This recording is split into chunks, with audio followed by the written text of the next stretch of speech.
And we're live with our post-trade deadline podcast. We're back to our usual, talking about the Flyers and anything else league-wise. So I think today we're obviously going to talk about the passing of Ted Lindsay. That's a big hockey thing that's kind of gone on. Obviously, we're going to talk a little bit about how some of the teams have fared since the trade deadline, some Flyers talks, and surprising Arizona so close to a playoff spot right now. Yeah, absolutely. But I think first we can obviously talk about first mentioned the passing of Ted Lindsay. Yeah, absolutely. And, obviously a very big loss for the NHL and Hockey in general. And hockey in general, absolutely, Mike. And the NHL Commissioner, Gary Bettman, released a full statement yesterday regarding the passing of Mr. Ted Lindsay. The National Hockey League mourns the passing and celebrates the incomparable life of the legendary Ted Lindsay, one of the game's fiercest competitors during his 17-season NHL career. He was among its most beloved ambassadors throughout the more than 5 decades of service to hockey that followed his retirement. In Detroit, he was a civic icon. What locked Lindsay in a physical stature, he possessed an intensity, desire, and will to win. He played 1,068 NHL games for the Detroit Red Wings and Chicago Blackhawks, scoring 379 goals with 472 assists, along with 1,808 penalty minutes. He appeared in 11 All-Star games and was named a first-team All-Star 8 times.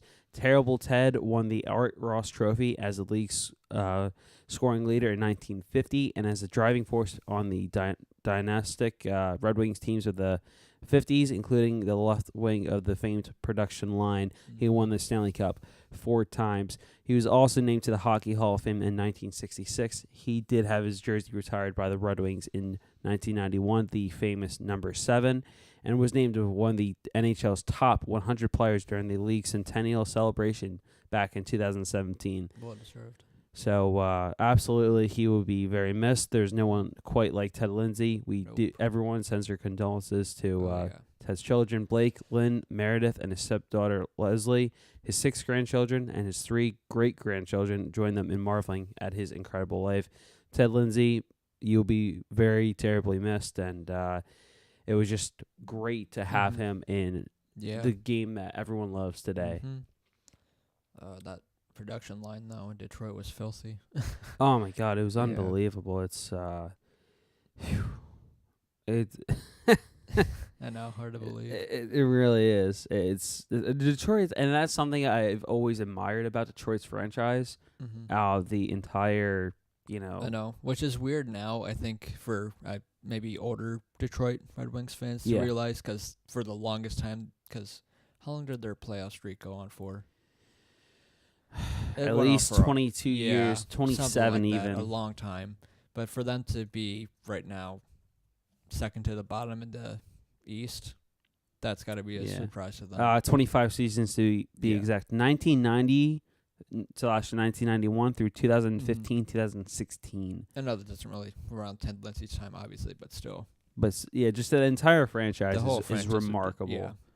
Which is why it's surprising now that they're so far back now. Right. But they still have some up-and-coming players. Yeah, absolutely. And there's still some younger players, kind of like Athanasio, and it's there's Dylan Larkin, who I think is still easily going to be the first, the next captain, I should say, in Detroit Red Wings for that great organization. I could be wrong, but all signs are leading to him to be the captain. It's all the great names. It's just a matter of time. Put on a Red Wings jersey. Yeah. From Zetterberg, Datsuk, Gordie Howe, obviously. Chris Osgood. You have Lindsay, obviously. Yep, Lindsay, of course, and also one of my all-time favorites.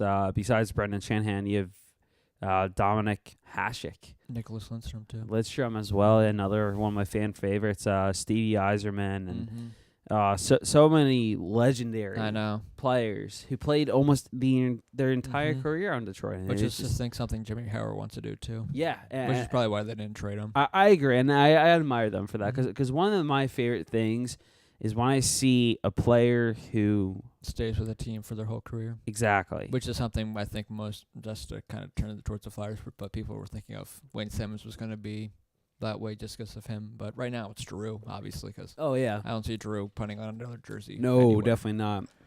And the crazy, and we can get into Simmonds a little later in the show, but I did see something that there was actually a report that from a NHL source that Simmonds would absolutely love to come back to Philly during the offseason, during the free agency. Imagine if he was able to do that.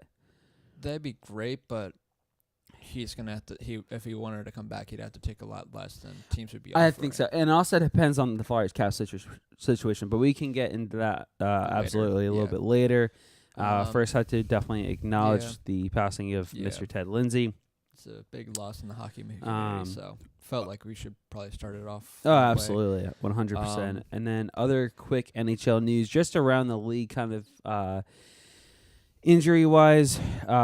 There was Adam McQuaid. He's already out, not even after a week of being acquired by the Columbus Blue Jackets. He's out, so that hurts them there. Edmonton Oilers are losing Jesse Puljujarvi, as he has had not one but two hip surgeries in New York just yesterday. The surgeries were successful. Prognosis is excellent. Timeline is he will be ready for September camp per John Shannon. And then you have, let's see here. There was, Jake McCabe for the Buffalo Sabres. Their defenseman will miss 5 to 6 weeks with an upper body injury, according to their PR team. So some injury news there. But going like league-wise, if you want to look at it this way, but again, that tight West wild card race right now. Yeah, has another challenger in the Arizona Coyotes, which for most it's got to be a surprise. But in the last 10 games, 8-2-0. I know. They've really been on fire. The last game they won was 3-1 victory. They've won 6 in a row, and they will face Anaheim tonight. The only teams in the NHL right now that have a good or better or same last 10 is Tampa Bay 9-1-0, Boston 9-0-1, and Carolina 8-2-0, as well as Arizona. Yes. Yeah, no, it's just crazy what they've been able to do. No, actually, hold on. They have the best winning streak right now. They have one more winning streak, one more win than Carolina. And 2 more than Washington. Yeah. Man, that's unreal. Mm-hmm. Yeah, they're getting hot at the right time. Not too long ago, they actually were in that second wild card spot, but Minnesota jumped them. Yeah, so it was like the other day. Yeah, exactly. So, but not even that long ago, they were where the Ducks are right now, in 8th in the West. But sneaking up behind them is Colorado, and even behind them is Edmonton with 65 points. So it's not over yet somehow for Edmonton. And same thing with Chicago. You could argue. If you want to put them in there. Vancouver, they've slipped way too far. They're still too young right now. Exactly. That they need. If I was the GM, I think Jim Benning's still the GM for Vancouver. If I was Jim Benning during this all season, I would really take a big focus and take a look at my team and see what type of veteran leadership I can add. That's why I think it helped having Sam Gagner. Yeah. And, it's obviously showing that you're still missing the Sedins, but just, their veteran presence around the locker room helped so much. They do have $8.90 million cap space. Sure. And if they start falling off again, which is likely, they're 2-6-2 in the last 10. Yeah. And with like a month or so left in the season, they could still get a pretty good draft pick. I think so. They do have 10 picks in this draft. All of their picks, including 3 picks overall in the 6th round alone. There's Ottawa's and Washington. If you're a team like Vancouver that you're not going to make the playoffs, and even if you make the playoffs, you're probably losing the first round, you'd probably take getting closer, because just look at the guys you have. Right.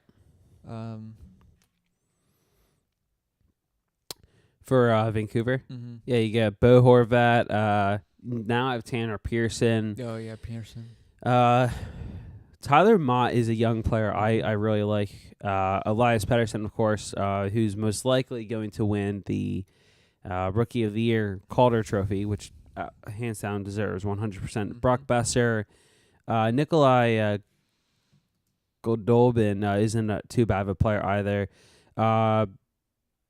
Derek Pouliot, another young player. Mm-hmm. Thatcher Demko, I personally like Yeah. how he plays, and same thing with Jacob Markstrom.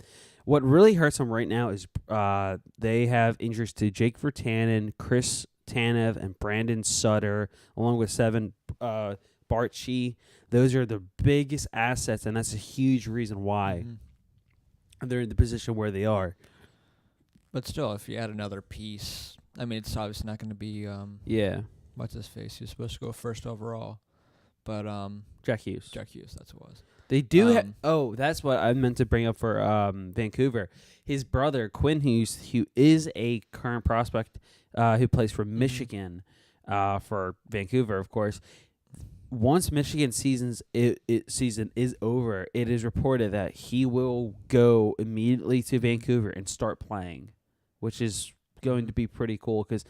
And I think it's going to be a great idea, kind of like a little trial to see how he does. And they're pretty good cap wise too. They are, 8.9 mil.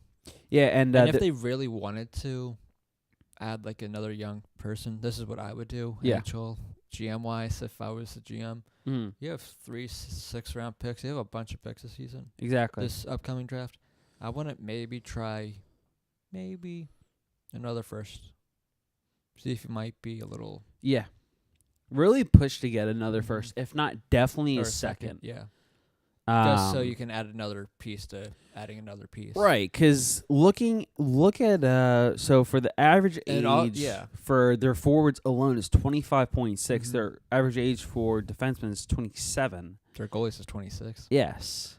Their oldest player is Louis Eriksson, Jay Beagle, Alexander Edler, and Derek Dorsett. And those aren't... I'll put it this way. I'm trying to put this in the nicest way possible. No disrespect to those guys, but I could be wrong. Well, Beagle, he did win a cup with Washington last year. He's not much of any. He's kind of a depth guy. Right? No, I know, but I'm saying I don't know if you could consider him much of that leadership. I know for Edler, he's a relatively big part in that locker for leadership. It could be Pearson. Yeah, Pearson. He's played a big role in L.A.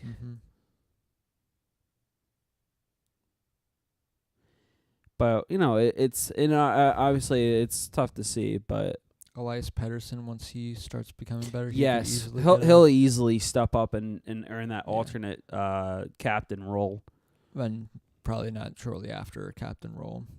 Yeah, because or it's either him, Barchi, or Bo Horvat even. Now it's weird. Huh. Luke Schen's still in 29. Yeah, it doesn't feel like it. It feels like he's like 46 at least. He's the same age as Wayne Simmonds, essentially. Yeah.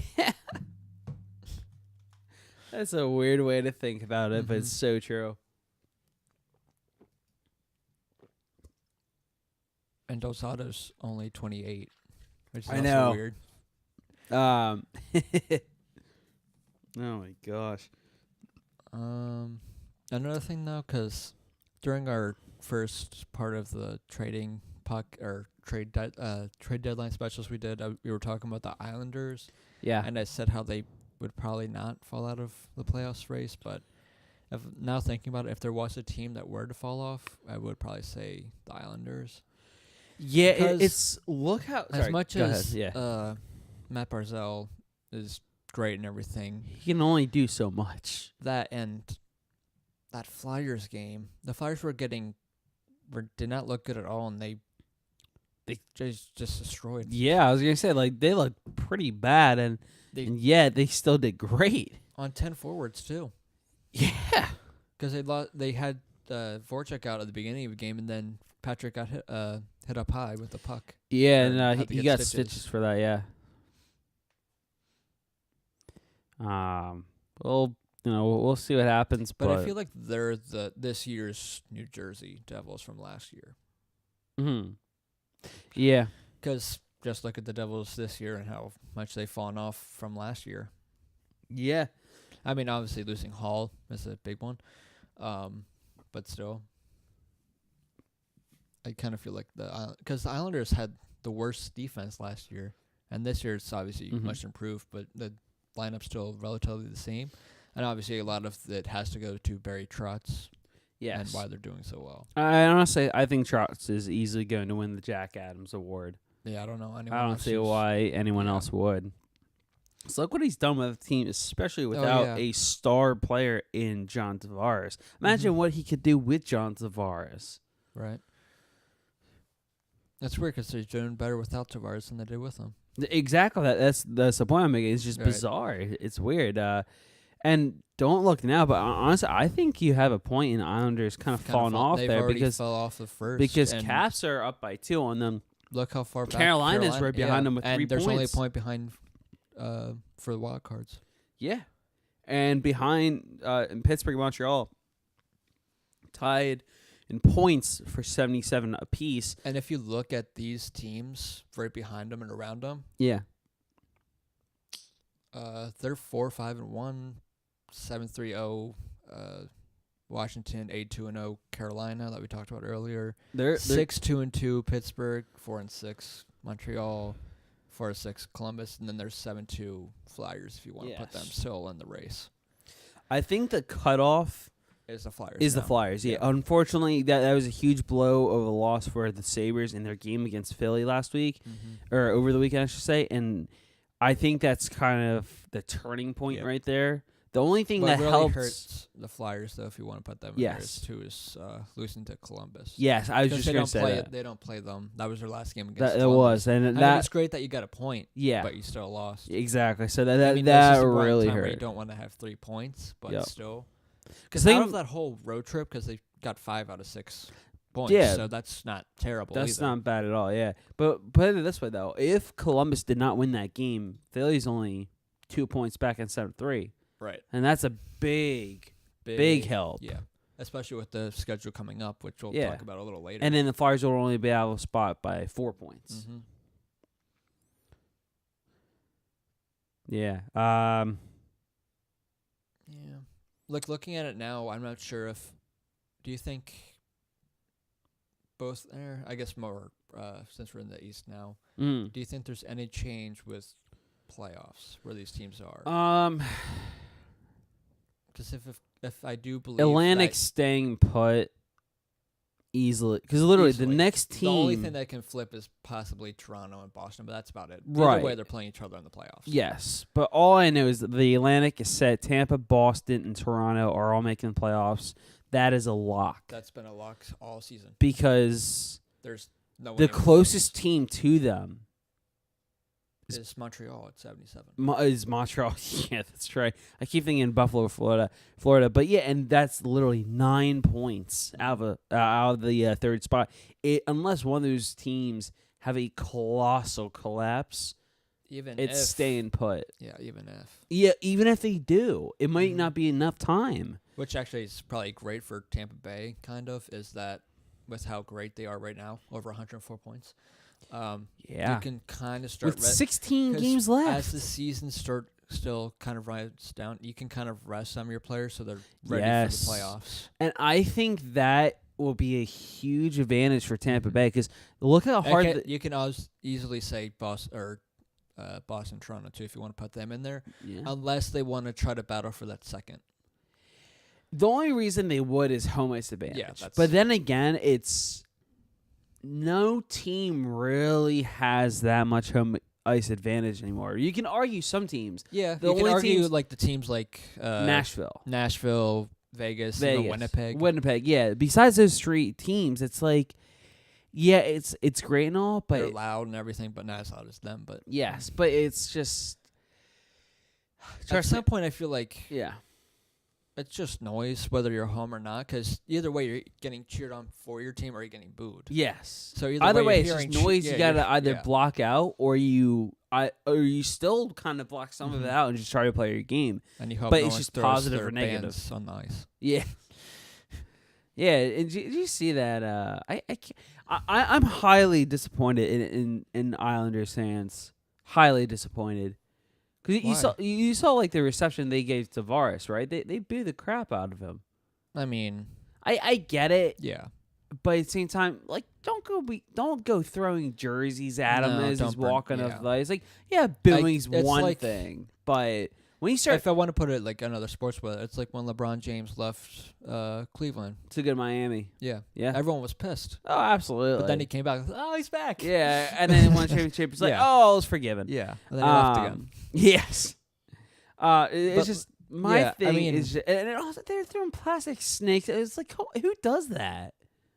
I don't know, but at the same time, is that more on them being pissed at Tavares or more so ownership and heads up? Because I like where you're going with this. It really is hard to root for a team when you don't really have a home ice.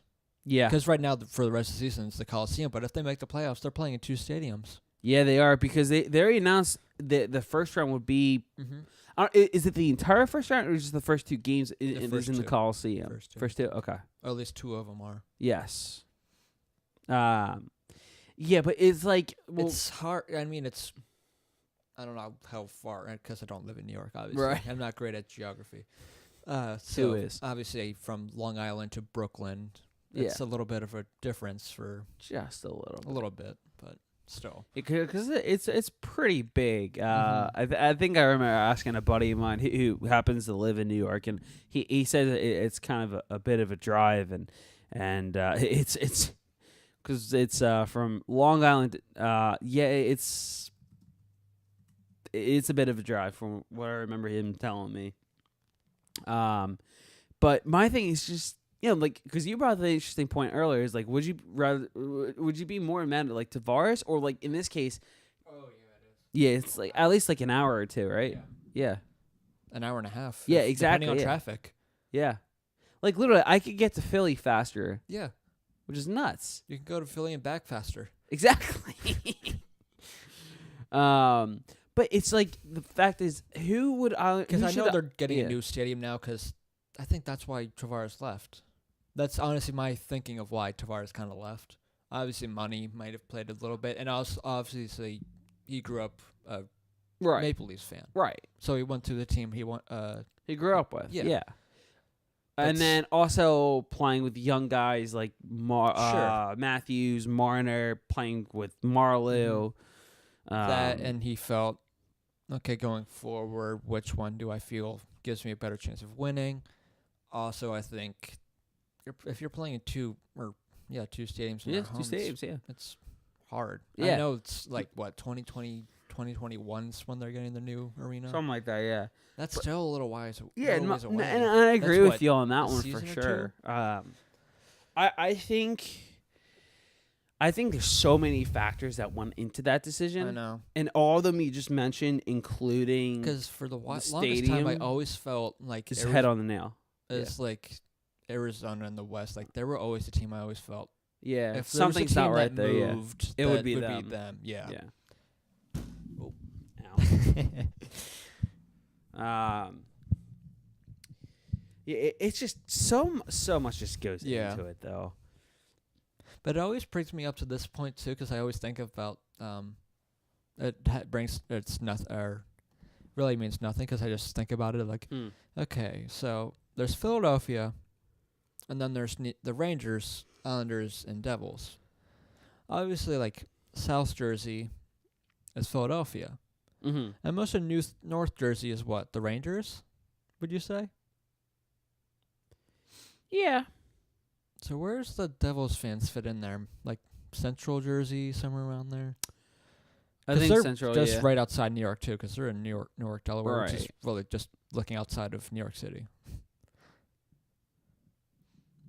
I don't know. Sometimes I just think about, like where's the Devils fans come from? Well, because, yeah.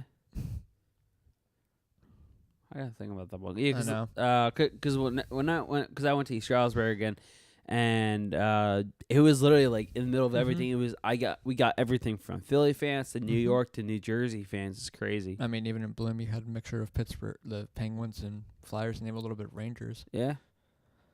But also, we did the question for the East, but what about West playoff wise? Let's see here. I think the Pacific is set. Yeah, because the next Pacific team that's closest to the playoff spot is who? Arizona? Yeah. Or no? Would it be Minnesota? No, it'd be Arizona. It would be okay. Both Dallas and Minnesota are in the Central. Right. It'd be Arizona, then Edmonton. Yeah. For this year. Or for until the expansion. Honestly, I think you're right about that. I don't know about the exact order. Wow, Vegas kind of really dropped. They're only at 77. I know. I think the addition of Stone will help. They've won 4 in a row. They are 5-4-1 in their last 10, though. But that's about 500. I honestly think it's going to be, those 3 teams. That's pretty much the lock. Central. It's a toss-up between Winnipeg and Nashville. It is. They're neck and neck. Those two are the top 2. It doesn't. I don't know the order, but those are the top 2. Third to wild card, I don't know. Yeah, because they're all right there. I know. Because if Dallas wins the game and if Dallas or Minnesota wins the game and St. Louis loses and gets no points, they're a point behind them. Yeah, that's close. It's very close.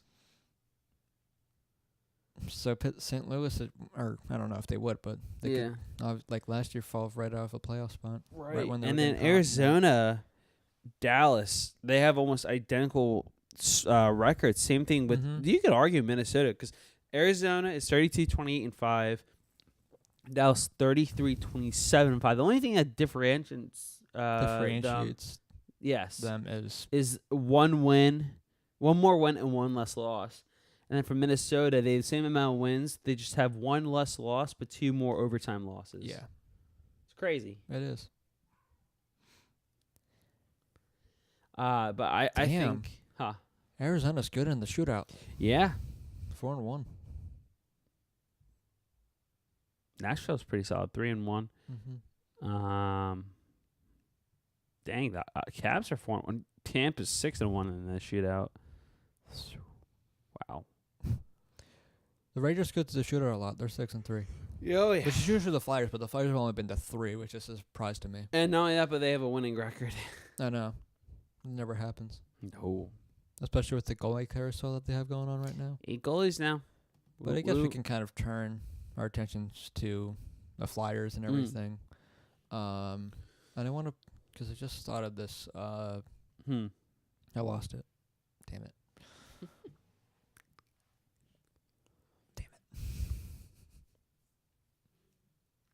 Oh, yeah. What do you think of the Flyers rolling like 7D and I don't like everything? that really. Yeah. I don't. It's just like your problem with it is what happened against the Islanders. Once one player goes out, you're screwed. And then another group player, or once one's out, then the Flyers kind of had to go 7 because they had no then because they called up Justin Bailey today. Right. But they had no forward to replace him, so you already had to play 1 forward down. Yeah. And then with Patrick getting hurt, you're playing 10 forwards. Yeah. Like, that's a worst-case scenario. I know. And if you look at the lines today, it's that was running. At least at the time he tweeted this, Dave Isaac said was let me see. Yeah. So Voracek's definitely out tomorrow. Patrick's a possibility, but not skating with the team today. Carter it's a possibility, but if you read between lines, if you look on Twitter on the Twitterverse. The Flyers tweeted out a update of the injuries, and it's from that it kind of sounded like he was out for tomorrow. Yes. Here we go. So I have the updates right here. You have Carter Hart actually. He's been skating well according to Chuck Fletcher. I didn't realize he was skating. Yeah. He's doing very well actually. He will not practice with the team today. But if everything goes well with him on the ice, on the ice and off the ice today. He'll join the team for the morning skate tomorrow, which is a good sign. I don't think he's definitely ready for game action yet, which is okay. Michael Neuvert, he continues to progress, and he'll have a follow-up appointment with the doctor on Friday, March 8th. So let's just cross him out completely for the season. And Nolan Patrick, which I thought after he got the hit, he was probably going to be done for the season too, because that was scary. It was. But it says it's a possibility for tomorrow's game, March 6th. He is on the ice today skating and will be reevaluated tomorrow. We hope for him to rejoin the team on Thursday for a full participation, which is why I feel like he's not playing tomorrow. No. And then Voracek as well. Just to throw him. Yes. He's also going to be reevaluated on Thursday as well. Patrick did skate on his own today. He even took shots on Hart and Neuvert. The whole thing I find weird with the Patrick injury, because if you hadn't noticed or didn't hear, because Patrick took a beating in this road trip. He did. He took many hits. His head hit many boards. Yep. A puck hit his face. Yep. Hit his got ear. Stitches. Yeah, back of the head. Yeah, that's what it was. And the crazy thing about that was it said he was questionable to return after getting hit in the head. Even though I think everyone knew he wasn't coming back. Yeah. It said he was questionable to return. Yes. Because when that kind of thing happens, because I forget who they're playing, because that happened earlier in the season too. Who was it against? When the guy rubbed his face against the ice. Oh. And he had blood all over. Who was that? It happened like a month ago. But like when you see crazy things like that, or the Patrick thing, and you see like blood coming, and you have. Oh wait, are you talking about Wait, the guy that like he got tripped, and then like his face like that was Edler. Yeah, that was Edler. Yeah. Yeah. Like that crazy like that thing, or like the Patrick thing. You're like, wow, and you can physically. Like, from the TV, you can visually see them bleeding and everything. Yeah. Like, you worry about that thing, especially with Patrick, because he took it in the back of the head. Yeah. Yeah, no, absolutely. I mean, every one of his injuries or hits and everything that he took this weekend, you're like, wow. And he's back. He's like, how is he back? How does he not have a concussion here? Because both games he had to go, I think all 3 games probably, he had to go to the quiet room. Yeah.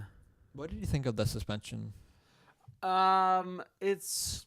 Do you think that was the one game was enough, or would you have wanted to see him get more for that? Honestly, at this point, I'm kind of done expecting things out of the Department of Player Safety for the NHL. It's pretty embarrassing. The thing that annoyed me more is that he wasn't kicked out of the game. He got the 5-minute major, but he wasn't kicked out of the game. When was the last time that you saw a player get a 5-minute major and not ejected? And not a game misconduct? Was Gudis ejected from when he got the hit or the high stick on the last year? 10-game suspension? No, this year. Oh, this year. When he was suspended for the 2 games? Not that I know of. I think it was just like a 2-minute penalty. Oh, okay. But yeah, that but really still, never like the really fact ever that happens. Yeah, and you saw what happened, because then it started getting chippy and everyone was going after each other. Oh, absolutely. And by the way, speaking of chippy, dude, Travis Konechny, he stepped up big time since Simmonds has been traded, and I'm not too surprised by that. He's been sticking up for Patrick. Yes, that's what it's been. I love it because that's what the everyone on Twitter is like. He's protecting Patrick. Oh my god! There's one of my favorite. Someone posted a video. It was of TK like in the box. And, he was. Yeah. You know what I'm talking about. Yeah. I love it. But no, it's honestly like TK and Patty have such a great like bromance, and it can't be destroyed. And if you mess with Patrick, you will get like 2 fists from Travis Konechny in the face. Him, and he does that regardless, because he's like a kind of agitator kind of guy. But if you go after Patrick, you're getting like full force. You saw what happened when he got hit. Yeah. He was the first one there. No, and then in the Devils game when when he got Gabriel, he was the first one there. And then not only that, but when Gabriel cheap shot at Patrick, when no one was looking, he gave Gabriel a shot himself, and He's got a little bit of chippy side to himself. We saw that in the Winter Classic. Or the Winter Classic. The one preseason game against the Bruins. And that too. Did he go up against Krejci? He did, and I was actually at that game. It was the second career, or not second career. Maybe it was, but it was the last time that I'll put it this way: the last time that Krejci fought, that was not in that preseason game, was during the Stanley Cup Finals back in 2011. It's crazy. So clearly not much of a fighter. I mean, not necessarily that, but I mean, Hartman does his part a little bit. We kind of seen that in the little bit we've seen. Did you see the hit he had on Rasmus Dahlin during his first shift too? But what I was trying to get to the point is players trying to fit the shoes that were lost from Simmonds. Yes. Konechny's obviously doing that, and Hartman at moments I've noticed too, because he had his first game he did great. The second game not so much. He kept taking a bunch of penalties and everything. Yeah, the last two he's been noticeable. Hasn't really done. He did get his first point as a Flyer too. It was an assist. Yeah, and. Actually, while we're talking about the Travises, let's talk about the Travis. The Travis! Travis Sanheim has been on fire since, I'm going to say, the beginning of February. Yeah. He's been on fire. And I love seeing Phil Myers in the lineup now. Yeah, dude. I think people are actually understanding on how and why this guy should have been a first-round pick. But the fact that he went undrafted. I know. I mean... And this other thing is weird is that because Charlie O'Connor tweeted this the other during the game against the Islanders is that Sanheim is already so good and he still has much to live up or growing to do too. Yes, I guess you could probably say the same thing of Perorov too, but still, for how great he's been and everything. Yeah. Like. It's getting to the point of, wow, who do we want to put with Provorov? Because I do like seeing Sanheim with him. I also like seeing Ghost with him last year. And I could really like seeing him with Myers as well. If you kind of want a complete shutdown pair, I think that would be it. Yeah, and honestly, I think that's a great point. Because I haven't, since Myers has stepped on the ice for the Flyers since he started, I haven't seen him shy away. I haven't seen any nerves. He's aggressive. He really is. He's not afraid to be aggressive. He's still got some learning experience to do and everything, little things here and there, but still, for everything else, he's done really well. They've put him on the PK. Yeah, and I know it's unreal. It's and something you mentioned to me before we started the podcast about McDonald being the seventh defenseman now. Yes. More specifically about that, Bill Meltzer tweeted out a couple hours ago, not that it's a revelation, but Gordon directly acknowledged that Andrew McDonald has become the team's seventh defenseman on the depth chart, said that going 11 forwards, 7 defensemen isn't ideal, but does keep Andrew McDonald involved. I mean, I shouldn't be surprised because recently McDonald has looked as bad as he has ever looked, in my opinion, on the Flyers uniform. He's looked absolute really bad. Garbage. Like in the first 5 minutes of the game against the Islanders, he got spun around. Yeah. I don't know. He because I was thinking about this too. It's like you already got rid of the 3 anchors if you want to put Folin in there too. You put Laterra on waivers and put him down to the Phantoms. We did that with Weiss earlier and then traded him away with Folin. And that was just amazing. And now you still have this anchor you still have to deal with, which I am still stronger believing that he's going to be bought out. I really think so. Yeah. Especially with the emergence of Phil Myers, it's looking good. And isn't Morin back too? He's getting there. That's all I know is he's technically not been activated yet. Didn't even mention him in the injury reports. No, which is interesting. Which makes me believe that he might be healthy, but I don't know. Which, if you look at the Flyers recently, they don't seem to worry about playing a 7th defenseman. So. No. Which at times, I guess I kind of wish maybe to give some off of some of the younger, like, bottom 6 guys. Maybe put, like, Ghost or someone every once in a while in a forward line, just to maybe not tire some of the guys out as much. Because of it, you have Voracek when he was healthy, and all these guys, and even Konechny always taking, like, double shifts because of it. Yes. But looking at the month ahead, this is not the easiest of schedules. And what I was counting before, literally right before we started the podcast, out of all the games left in this month, the Flyers play 10 games of opponents who are in the playoffs. Mm-hmm. Like, even with what we said about the Islanders, they're still out of 13 right games. Yeah. Out of 13 games, 10 of them are playoff teams. Mm-hmm. You know, obviously a couple repeats, but still. Was that this month, or are you counting the 3 games?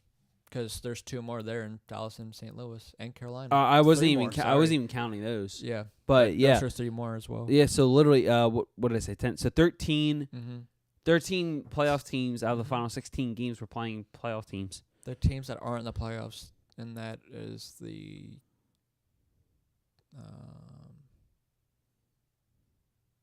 Senators, Blackhawks, and Rangers. Yep. Which is weird that those last 2 teams I mentioned are not one of those teams near the playoffs. Yeah. Because I still find it weird that the Blackhawks and even the Kings are falling so off. Because they still have the talent, but, like, they just kind of fell off out of nowhere. Yeah, they really did. But because it was always back and forth, like, okay, the Blackhawks win, then the Kings win. Yeah. And now it's, see ya. Where have you been? Yeah, it was Kings 12, Blackhawks 13, Kings 14, Blackhawks 15. And then after that, it was... Yep. The Blackhawks made the playoffs again, but then I think it was kind of they like... that was the... I think it was 2016... Was that when the Blues beat them? Yeah, with Brian Elliott still being a member of the Blues. And then the next year, the Preds swept them in the first round. And the Kings just... Because it's weird, because you always see Drew Doughty in the mix for Defenseman of the Year, and Kopitar and Quick being the number one, best, still one of the better goalies in the NHL. Yet still... They're last in the West. Yeah. And it's, honestly, I hate to say it to them, but they really, really hurt themselves by signing Ilya Kovalchuk. Not, like, I get the signing. 1 or 2 year deal, fine, but a 4-year deal, $6.25 million per year. You kind of shot yourself in the foot. You shot yourself in the foot with, like... Well, cap-wise, you shot yourself in the foot with a shotgun, not even a pistol. Because at least if you want to look at other teams that have cap issues, like not the biggest cap, but aren't really right about it, is obviously the Lightning, because they don't have much cap, but look at where they are right now. Yeah. Even the Penguins, we saw that when we were doing the trade deadline. Like, they don't have much in the salary cap. They have $309,000. But even them, they're right there in the playoffs. I know. They still have Crosby, Balkin, Kessel, Murray. Yeah. I mean, they're wild card, but still, that's still they playoffs. only have 5 picks to this. Which is even weird, because I think I saw the must have been you that I saw retweeted. I think from the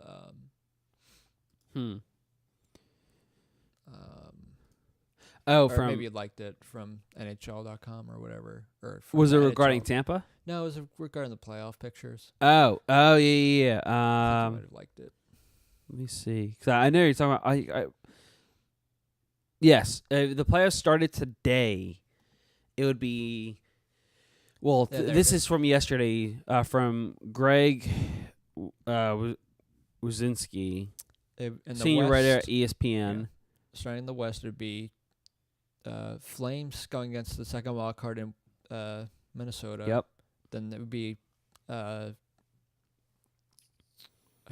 Jose playing Vegas, and it'd be Winnipeg playing the first wild card, and Dallas. Dallas, sorry. Nashville playing St. Louis. And then in the East, you have Tampa Bay against Montreal. And Montreal is the second wild card. Yep. Then you would have Boston versus Toronto. For like the third year in a row. Third year in a row now? No, third year. In a row they've played each other. Because they played each other last year. I feel like they played each other the year before. No, that was Toronto, sorry. Washington. Toronto, Washington, yes. Sorry. That's what it's going to be for a while. Yeah. Those two teams. And then New York Islanders. A good series. And what would be a good series is Pittsburgh versus Washington. Yeah. That's so literally, I think that's like the norm now. It's always. I wonder it's always like Toronto versus Boston, Washington versus Pitt. You know, it's good though. Like it's great action. It's different this year because Philadelphia played Pittsburgh last year.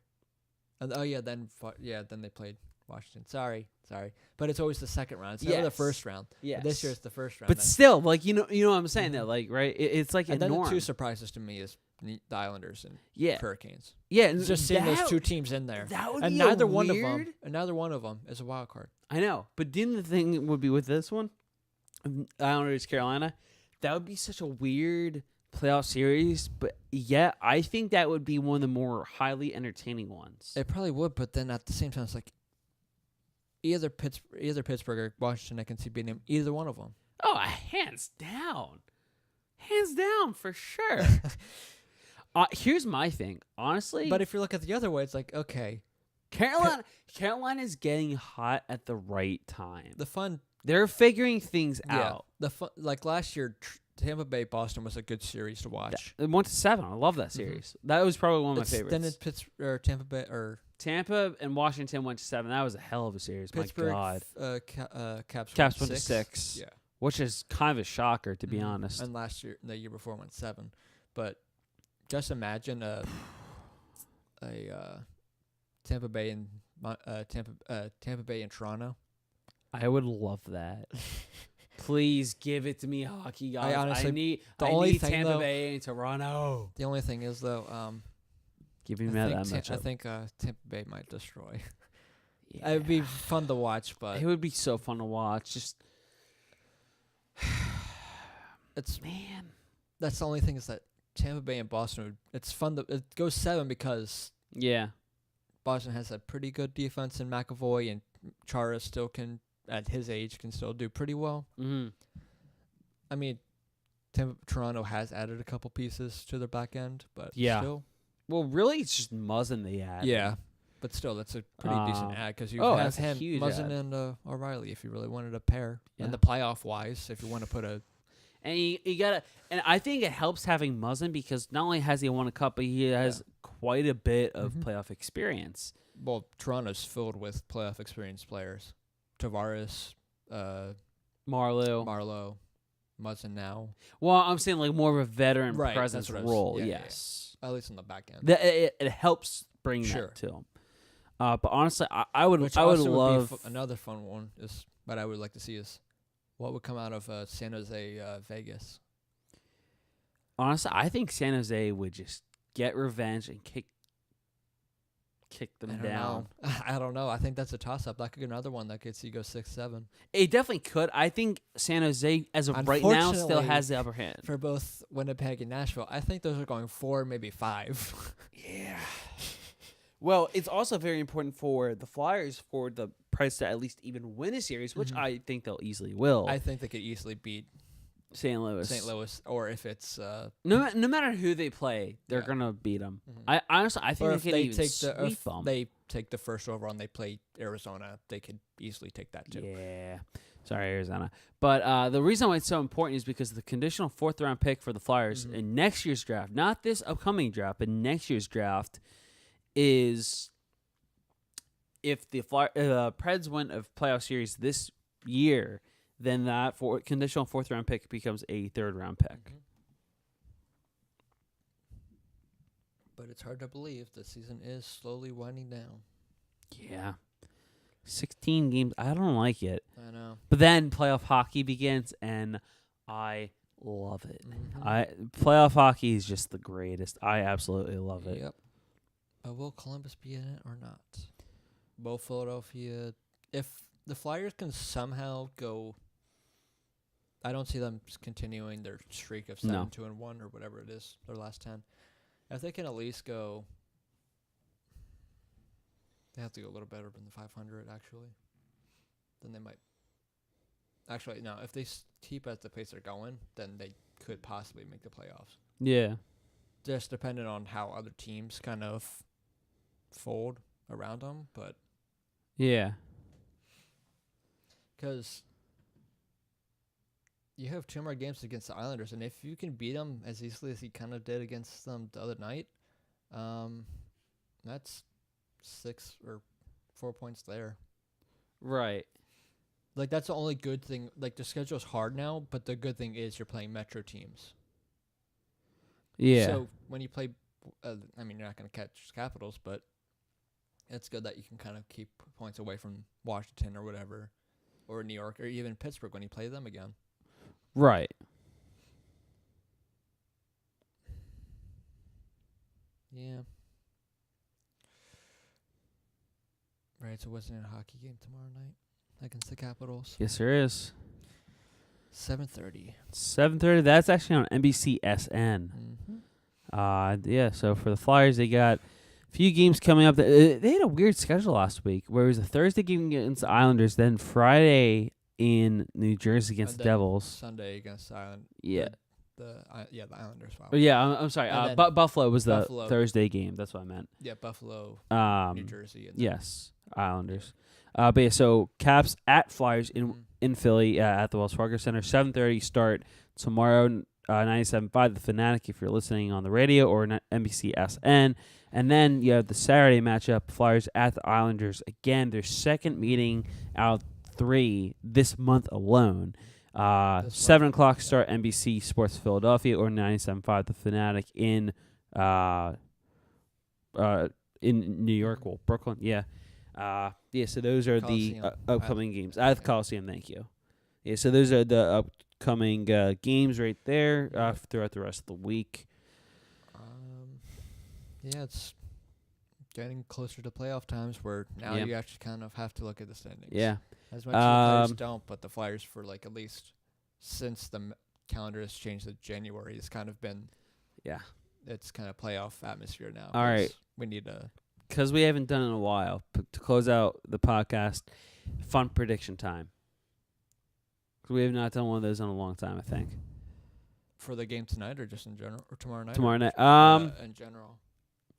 I'm feeling kind of in general for this one. I'm looking at the league standings. I'll go on a limb here and say, if the Flyers can keep where they are now. Yes. Hart doesn't have any setbacks when he gets back. Correct. All goalies still play as well. The defense, if you keep McDonald out, you might have. And if you play Myers like you have been, and if he keeps up his game. Or if you do 7 defensemen, you put Morin in there, so you have another big body. I think they might possibly squeak by into playoffs. That's my bold prediction. And then in that case, Washington, no. Oh, man. The Flyers would be playing Tampa Bay if they get the second wildcard spot. We've already seen how it's gone so far this season. Yeah. The last game, it wasn't really great because they kind of destroyed us, but every other game we've come back and it's gone to overtime. No bueno. Since he went to the East, I'm going to get to the West. I will say that Arizona makes the playoffs. They will make the playoffs. Right. I want to see playoff hockey once again in Arizona. Yeah. Yeah, I think that's where we're going to leave it off tonight, though. Good podcast today. But until our next one, which probably won't be for a while because I think our next couple will probably be on the Light the Lamp podcast because this has been a couple here on the Mike and Mitch podcast. But until then.